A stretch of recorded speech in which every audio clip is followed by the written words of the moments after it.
আপনার police dead body চুরি করে নিয়ে যাওয়ার চেষ্টা করেছিল। উচিত উনি বলছেন সকালবেলা নেব আর বিকালে খরচ করব, এটা কোনো মুখ্যমন্ত্রীর ভাষা নয়। আজকে যারা রাজনৈতিক দলের ক্ষমতায় আছে, আমাদের রাষ্ট্র ব্যবস্থা ক্ষমতায় আছে, যে রাজনৈতিক দল, তারা যে আদর্শকে বাংলায় রূপায়ণ করার চেষ্টা করছে, যে ভাবনাকে, সেই ভাবনার যারা ফলোয়ার্স, তারা দেশের সংবিধানকে মানে নেবে। সেই আরএসএস তাদের ভাবনাকে রূপায়ণ করার চেষ্টা করছে। আর তাই বলছেন সকালে ধরবো কি করবো আর কি যোগান দেবে আর কি বিকালে শেষ করবো না, কি খরচ করব, এসব ভাষায় কথা বলছেন। এটা কোনো মুখ্যমন্ত্রীর ভাষা নয়। আমরা চাই আইনের শাসন। উনি বলছেন সকালবেলা নেব আর বিকালে খরচ করব। আমি বলছি যে ভারতের সংবিধান মেনে, ভারতের আইন মেনে যা করা সেটা করুন। আর তা যদি করতেন তাহলে মানুষের মধ্যে অসন্তোষ তৈরি হতো না। অপরাধীদের ধরার দায়িত্ব ছিল আপনার, ধরলেন না। পাড়ার হিন্দু মুসলিম সমস্ত ধর্মের মানুষ, সমস্ত ভাষার মানুষ এক জায়গায় জড়ো হয়ে তারা রাস্তায় গিয়ে খুঁজে বার করেছে অপরাধীদের। তাহলে এই আরএসএস এর কিছু লোক যারা চেষ্টা করছে কে অপরাধ করেছে খুঁজে বার করার, কারা অপরাধ করেছে খুঁজে বার করার, কারা খুন হয়েছে খুঁজে বার করার, ধর্মীয় রং দেখানোর চেষ্টা করছেন যারা, তাদেরকে বলি এই একটা ঘটনা, বারুইপুরের ঘটনা, যেখানে হিন্দু মুসলিম সবাই একসঙ্গে মিলে অপরাধীদের ধরতে গেছে। আর সেই অপরাধীদের যারা বের করে নিয়ে এসছে তারা হচ্ছে আরএসএস এর লোক, বিজেপির লোক, তারা হচ্ছে আপনার প্রশাসনের লোক। আপনি বলেছিলেন সকালবেলা নিয়ে বিকালবেলা খরচ করবেন। আপনার পুলিশকে যখন আমরা সমস্ত ভাষা, সমস্ত ভারতীয় নাগরিক এক জায়গায় হয়ে যারা আইনের পক্ষে, তারা যখন আমরা অপরাধীদের ধরে নিয়ে এলাম, আপনি কাজ করলেন অপরাধীদের ছেড়ে দেওয়ার। আমরা এর বিরুদ্ধে কথা বলছি। আর তার কারণে তৈরি হচ্ছে অসন্তোষ। যখন ডেড বডি রাস্তায় রেখে মানুষ প্রতিবাদ জানাচ্ছে, আপনার পুলিশ ডেড বডি চুরি করে নিয়ে যাওয়ার চেষ্টা করেছিল। উচিত ছিল মানুষকে সঙ্গে নিয়ে, আপনারা তো কমিউনিটি পুলিশিং করেন, তাহলে মানুষকে সঙ্গে নিয়ে মানুষকে এই ডেড বডির পোস্টমর্টমে নিয়ে যাওয়ার কথা। চুরি করার চেষ্টা করেছেন, জনরোষ বাড়িয়েছেন, মব লিঞ্চিং হয়েছে, তার বিরুদ্ধে আমরা হওয়ার কথা ছিল না। কিন্তু এই ঘটনা ঘটিয়েছে কারা? ঘটিয়েছে যারা, তারা হচ্ছে ওই বিজেপির নেতা, তারা ওই পুলিশের যারা আপনার প্রশাসনে কাজ করে, যারা তাদের ইন্ধন ছাড়া, প্ররোচনা ছাড়া এই ঘটনা ঘটতো না। তাহলে আপনি আজকে এসে ওইটাকে বড় করে দেখানোর চেষ্টা করছেন অপরাধীদেরকে আবার আড়াল করার জন্যে। যারা অপরাধীদের আড়াল করে, যারা অপরাধীদেরকে ছেড়ে দেওয়ার ব্যবস্থা করে, তাদের সকলের বিরুদ্ধে কঠোর ব্যবস্থা নিতে হবে। যে কথা আমার একজন বন্ধু সাথী বলে গেলেন, যে সমাজের মধ্যে যে এই উচ্ছৃঙ্খলা তৈরি হয়েছে, যে সমাজে ব্যাধি তৈরি হয়েছে, সেই ব্যাধি নিরাময় চেষ্টা করতে হবে। আর ব্যাধি নিরাময় তখনই করা যাবে যখন সোশ্যাল জাস্টিস করা সম্ভব।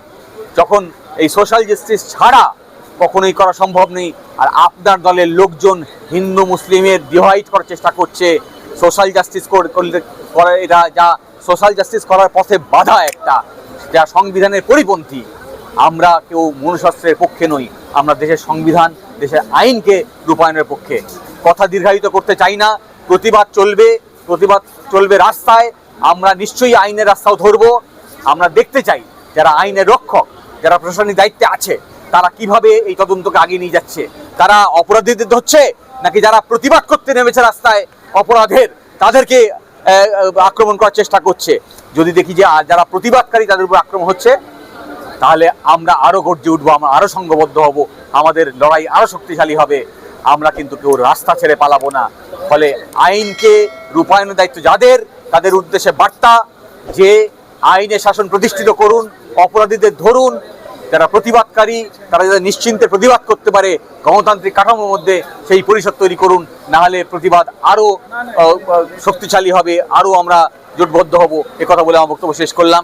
এখন আমাদের মধ্যে আছে অরুণিমা, আমি চাইবো ও একটা গান দিয়ে শেষ করুক, আমরা সবাই একসঙ্গে সেই গানে গলা মেলাই। কাছে যেটা দুর্ভাগ্যের মনে হয়েছে সেই বিষয়টা এই কারণেই বলছি যে প্রত্যেকে আমরা সাংবিধানিক কোর্টে এখানে আমরা প্র্যাকটিস করি, কিন্তু আমাদের মাননীয় মুখ্যমন্ত্রী, যিনি নতুনবার বিধায়ক হননি, নতুনবার সংবিধানের শপথ নেননি, তিনি কালকে বিভিন্ন মিডিয়ার সামনে যেভাবে যে ভঙ্গিতে কথাটা বলেছেন, আইনের ছাত্র হিসাবে কয়েকটা দিক নির্দেশ করা আমাদের খুব জরুরি। তিনি যেটা বলেছেন যে পরিবার যেটা চাইছে আমি সেই ব্যবস্থা করব, অর্থাৎ পদ্ধতিটা একটাই, শুধু সেই পরিবারের সমস্যা মিটে গেলে সমাজের সমস্যা মিটবে না, পরিবারটাকে আইসোলেট করে দেওয়া হবে। আমরা অভয়ার ক্ষেত্রে দেখেছি পরিবার আইসোলেট হয়ে গিয়ে এখন তারা রুলিং পার্টির সঙ্গে চলে গেছে। অর্থাৎ আমাদের স্পেসিফিক বক্তব্য থাকবে, যদি কোনো পরিবার, যদি কোনো মেয়ে, যদি কোনো পিছিয়ে পড়া মানুষের উপরে আক্রমণ হয়, তাকে কি শাসক দলের পক্ষে যেতে হবে, নালে তিনি বিচার পাবেন না। আর প্রতিটা ক্ষেত্রে মুখ্যমন্ত্রী বা কোনো নেতা যদি পরিচয় পান, তবে তার বিরুদ্ধে তার সম্পর্কে বিচার হবে বা পুলিশ নড়াচড়া করবে, নাহলে করবে না। এই দুটো দিক।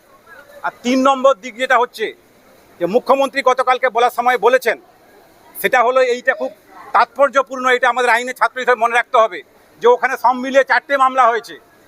যে মুখ্যমন্ত্রী হওয়ার আগে তিনি বিভিন্ন প্রচার মাধ্যমে বলেছেন যে সকালে জমা নেব, বিকালে খরচ করব, অথচ তিনি মব লিঞ্চিংয়ের মামলা করতে বলছেন। তাহলে যারা ইনভেস্টিগেশনের আওতার মধ্যে আছেন তাদেরকে আমরা অনুরোধ করব আইনের ছাত্র হিসাবে, যে তার এই বক্তব্যটাও কি চিন্তাভাবনার মধ্যে থাকতে পারে কি পারে না। 1 নম্বর। 2 নম্বর বিষয় হচ্ছে, যে শিশুটিকে খুবলে খেয়েছে, খুবলে মেয়েটাকে মেরেছে যেভাবে, তাদেরকে কিন্তু কোনো পুলিশ রেস্কিউ করেনি, জনমানুষ রেস্কিউ করেছে। শাসক দলের কোনো কর্মী বা কোনো নেতা, কোন স্তরের নেতা আমরা জানি না, কিন্তু শাসক দলের সঙ্গে যুক্ত। তো তিনি হচ্ছে গিয়ে ওখান থেকে উদ্ধার যখন করে নিয়ে এসছেন, বা তিনি সেখান থেকে আবার ওখান থেকে পালাতে সাহায্য করেছেন, সেরকম একটা বিষয়বস্তু যখন যেখানে যুক্ত হয়ে পড়ছে, এটা আমাদের কাছে খুবই অ্যালার্মিং। আমাদের মনে পড়ে যাচ্ছে 2011 সালে জগদ্ধাত্রী পুজোর কথা, রাত্রির কথা, যেখানে মুখ্যমন্ত্রী গিয়ে থানা থেকে ছাড়িয়ে নিয়ে এসেছিলেন। এটা আমাদের মাথায় রাখতে হবে 3 নম্বর বিষয়। আর 4 নম্বর বিষয় হচ্ছে, যখন কোনো রাজ্যের মুখ্যমন্ত্রী বিধানসভায় দাঁড়িয়ে বলছেন যে আপনি ওখানে জিতে আসতে পারতেন না যদি আমি এটা না করতাম, আপনি এখানে বলার সুযোগ পেতেন না যদি আমি এটা না করতাম, আমরা না করতাম। এইটা আমাদের মাথায় রেখে এই আঙ্গিকে আমাদের আইনের ছাত্র হিসেবে মনে রাখতে হবে। যারা সংবিধানের রোধ নিচ্ছে, আমরা আশা করছি তারা সাংবিধানিক পরিকাঠামো মেনেই কাজ করবেন, এবং পুলিশ ও সাংবিধানিক পরিকাঠামো মিলে কাজ করবেন। আইনের ছাত্র হিসাবে আমাদের বারবার এটা চাওয়া থাকবে, জনমানুষ যেভাবে করেছে তাদের পাশেও আমরা থাকবো। এই বলে আমার বক্তব্য আমি শেষ করছি।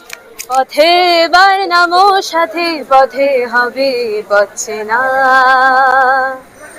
পথে বার নামো সাথে, পথে হবে পথে না। জনস্রোতে নানান মতে মনোরথের ঠিকানা, হবে চেনা হবে জানা। পথে বার নামো সাথী, পথে হবে পথে না। অনেক তো দিন গেল বৃথায় সংশয়ে, এসো এবার দ্বিধার বাধা পার হয়ে।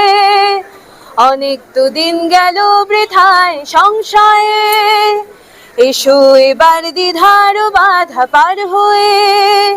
তোমার আমার সবার স্বপন মিলায় প্রাণের মোহনায় কিসের বাধা, হবে চেনা হবে জানা। পথে বার নামো সাথী, পথে হবে পথ চেনা।